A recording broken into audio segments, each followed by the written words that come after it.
Welcome to the Genius Factory. Enjoy the video.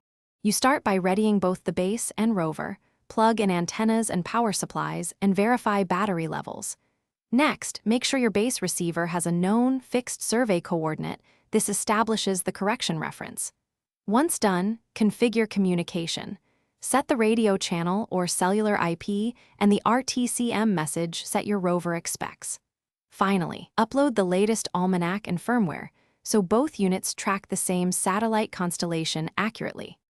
You now bring the base online and begin broadcasting corrections.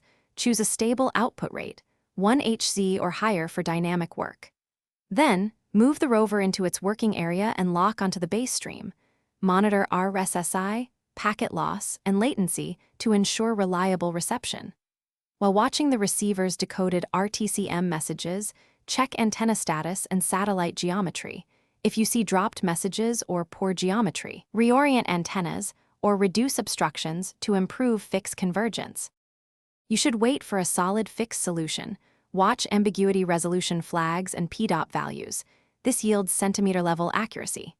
Once fixed, capture a few control points and validate them against known coordinates.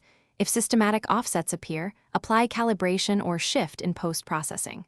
Finally, log all metadata and continue your survey.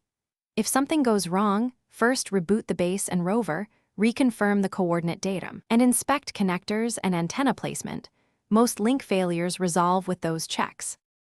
Thanks for watching. If you found this helpful, don't forget to like and subscribe.